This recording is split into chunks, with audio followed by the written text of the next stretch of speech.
No one thought it was possible that you can take on the mayor and win, and we were able to do that.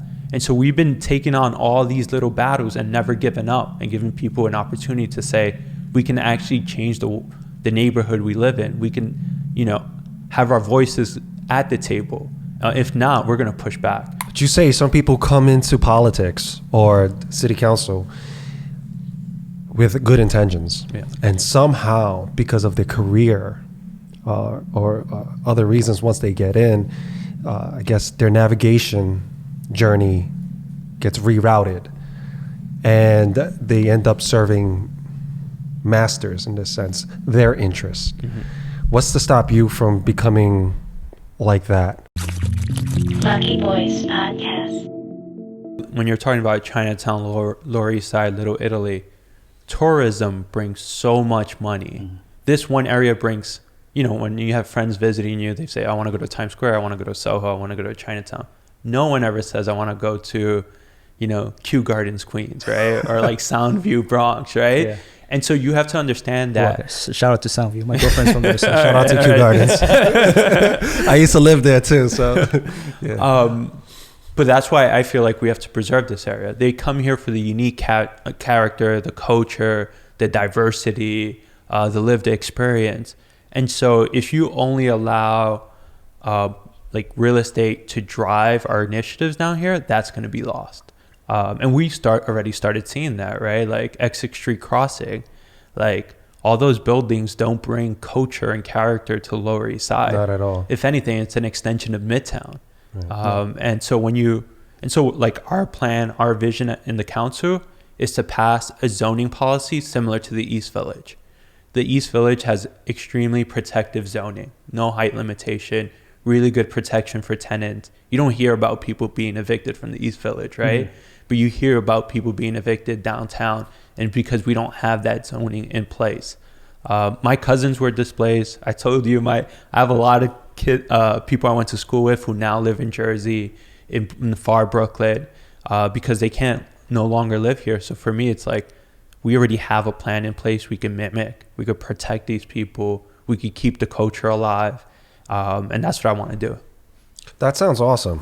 But you say some people come into politics or city council with good intentions, and somehow, because of their career or other reasons, once they get in, I guess their navigation journey gets rerouted, and they end up serving masters, in this sense, their interests. Mm-hmm. What's to stop you from becoming like that? I think from my experience in politics already, I've taken extreme unpopular stances where people are like, Chris, why are you doing this? Your political career is dead. If you talk to a lot of politicians, I'm not a popular guy in their circles because I believe I stand up for what I believe in. For example, this jail fight. The city was behind it. The mayor was behind it. Borough president was behind it. I was the only person standing up in our community saying this wasn't right. And wait, you were the only person standing up in the Chinatown community in politics saying that that's not right? Because I did see Tai Ma. He's an actor. Oh, yeah. The guy from and Mulan. He joined he our was there. group. Jeff Lee. Yeah. I know Henry Lee. Yep. That's also there. And Don Lee. Yep. Yeah. A lot of Lees standing up. But Exactly. No, shout out to the Lees. Yeah, shout out to the Lees. And Tai Ma, for you guys that don't know, he's the actor from, he plays, I guess the most recent one, he plays Mulan's dad. Yeah. So out of that playing field, it was the activists, the actors, the people in the community, and you, the single politician, or were there other politicians fighting beside you? So the politicians that we needed on our side to actually fight for us weren't. So that's like the council, the speaker, even, there's a lot of electeds that are just like, I'm gonna stay out of this. And it's just like the people running against you. Running against me, but then other politicians who are just like, I'm not going to get involved with that, right? And I think, a lot of people are like, Chris, you're done if you stand up against building this jail. Yeah, and I took a lot of heat.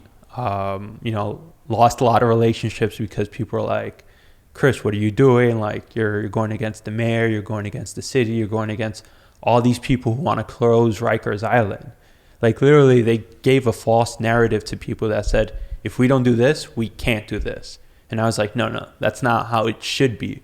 And so I had a lot of people even who were part of the Close Rikers movement, like, coming after me. Mm-hmm. And these are progressive social justice activists, right? But at the end of the day, I was like, look, I went to Rikers a lot when my brother was there. I've been to a number of prisons upstate. I know we can't build new jails, especially when the city is not giving you any details, right?